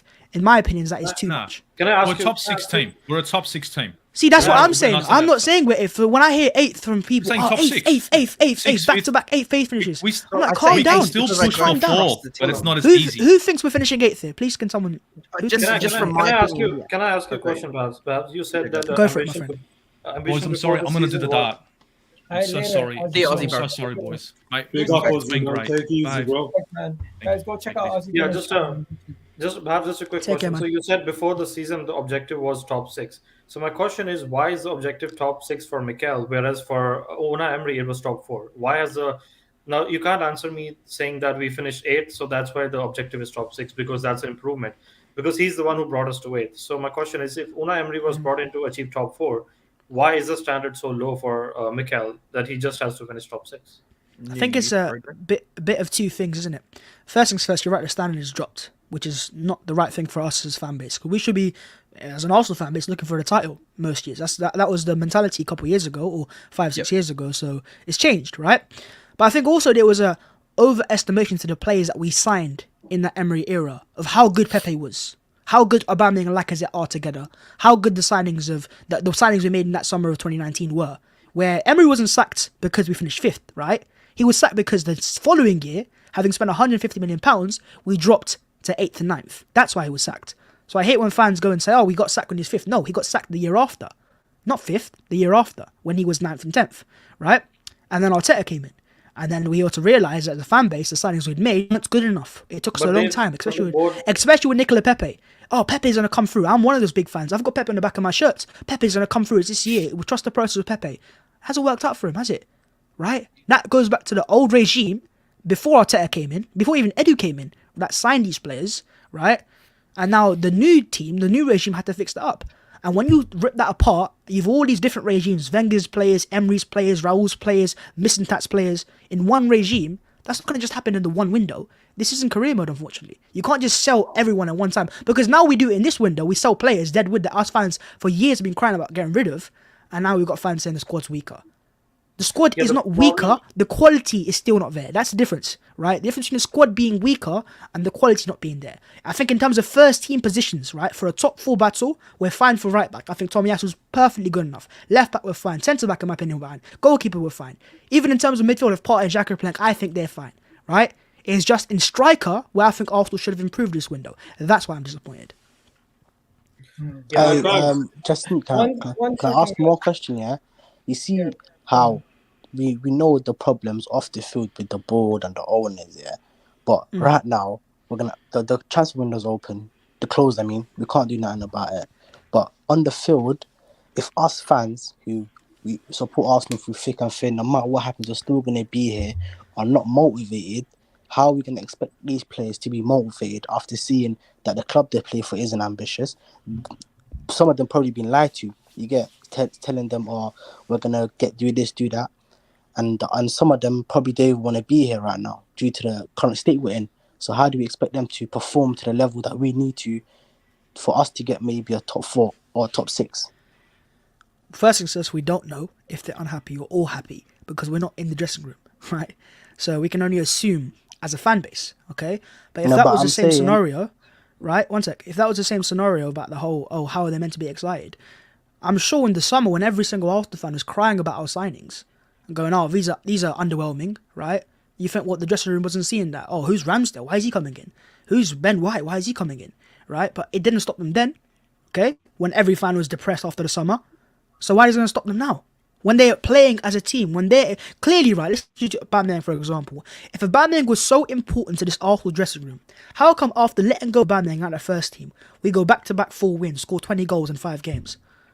If he was so important to the dressing room, clearly this is why Mikel Arteta remains the Arsenal manager. It's because he's got the support of the players, the main players, the ones that us fans love the most. 1 goal. And once, sorry, You just went the last 5 games with 1 goal, so you can argue with the other there's way a as reason well. behind that. There's a clear reason behind that. What would you say was Arsenal's last? I'm asking you a question here. What was Arsenal's last good performance in your eyes? I guess that Man City. Liverpool, Man maybe. City, right? No, that was a circumstantial performance. Like, last good performance you watched and go, okay, that was a good Arsenal performance. It was Man City, right? Yeah, I guess so, but it's still an L. So It was a no. It was a, but that was the last good performance you say, right? I guess so, yeah. Okay. Who is the starting midfield in that team? Can't even remember who was starting. Xhaka and Partey. Xhaka and Partey, right? Xhaka and Partey. Ever since that game, have we seen them play together once? No. Once. No.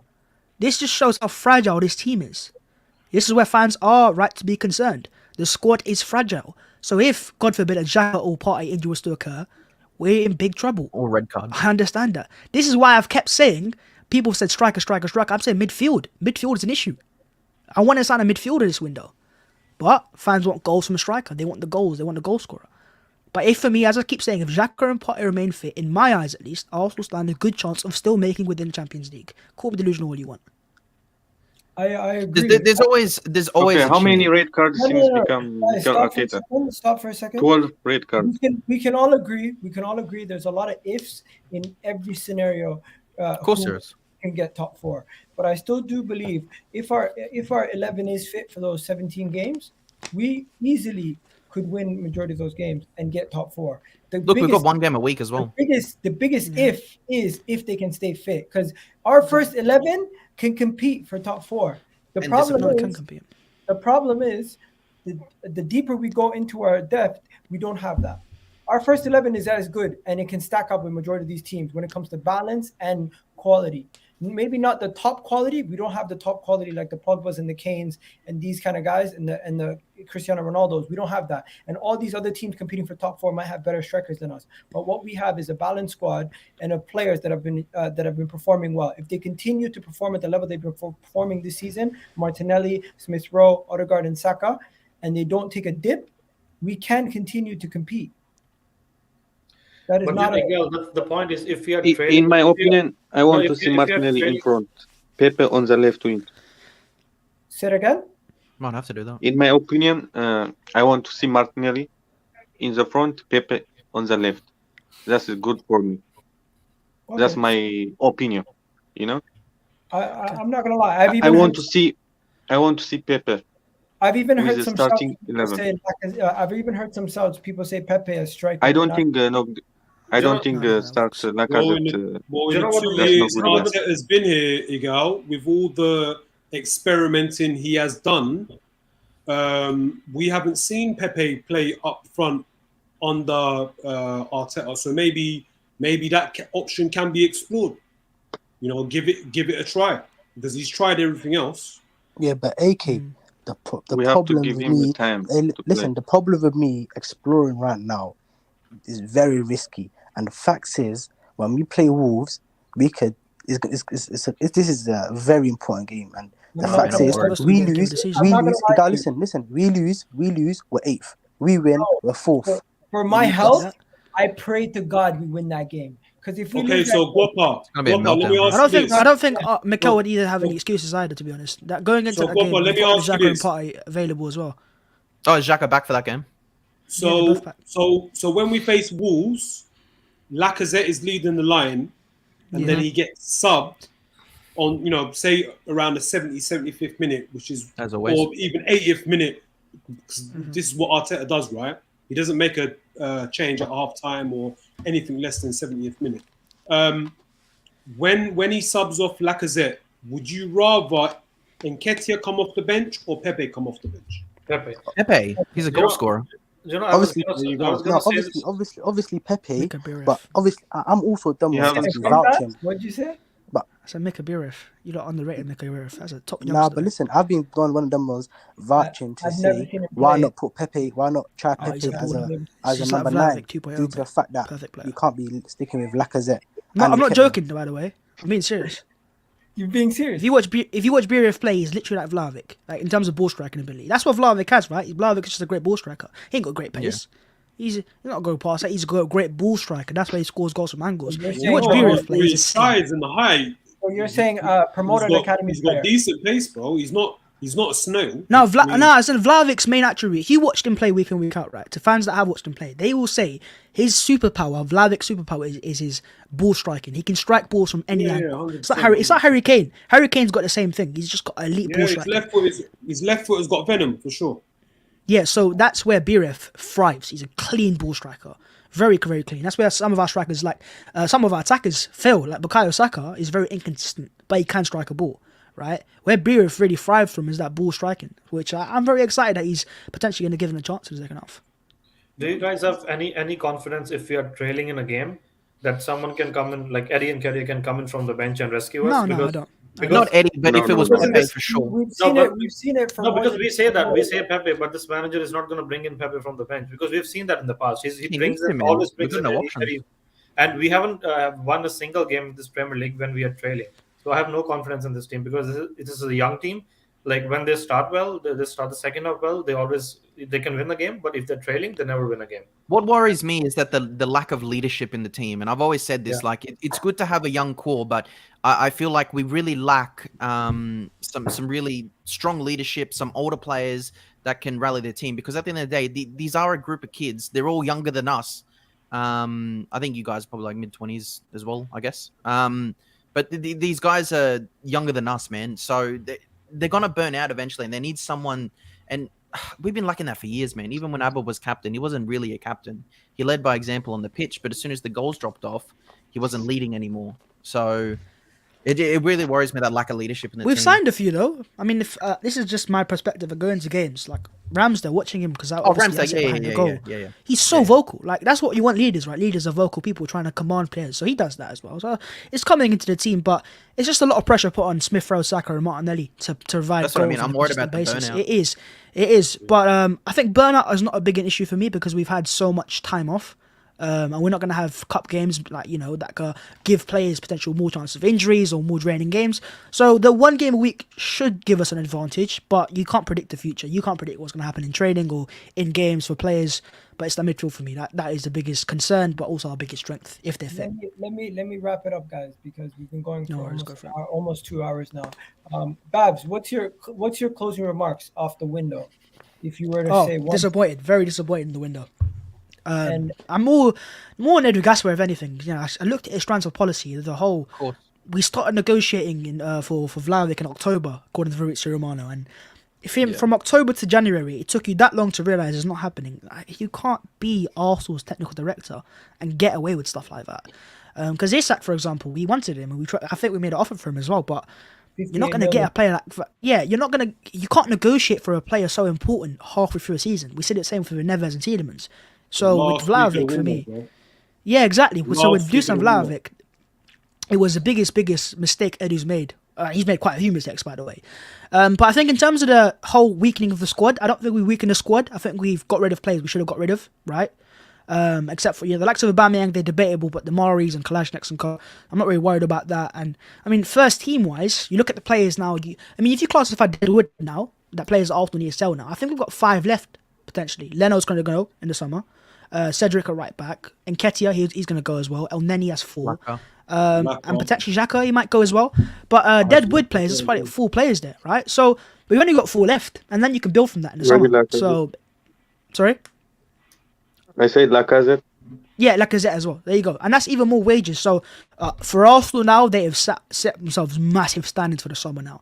Because for fans not seeing signings now, with all the wages that you got with the Aubameyang off the books and the Kolasinac and Co, these guys have got to go big in the summer. Forget young players, right? Like last summer. This summer has to be level raisers. Players that are in their peak powers that can get this team up there, competing with the best. Okay. Yeah, that's pretty much it, guys. Nate, Nat, what's your final statement? You there, Nate? Oh, okay, he's not there. All right, I'm gonna let you guys go. Thank you for coming on, Babs. Thank you for coming on, Aslan. Thank you for coming on, Papo, Jasmeet, Ozzy Gunner, obviously yourself, Dylan, and everybody else who's come on. Moomin was on also. Appreciate everyone. Thank you for supporting the channel throughout the whole transfer window. We're so close to 10K subscribers, so big up to all you guys for that. And you know what? We're gonna be back again, hopefully in 2 days' time. I'm gonna take a break because I've done like 4 videos today, so I'm gonna take a break tomorrow. I'll catch you guys on Wednesday, hopefully. But yeah, when are we playing next? We're not playing until 10 Monday. days. I think. What is it? Next 10 days. Not this Thursday. Next Thursday. Next Thursday. Oh, back to Thursday night football. Jeez. Anyways, have yourselves a wonderful day, Bring it guys. back, You mate, Europa League. already know what it is. We're opposites. Peace out, guys. Peace.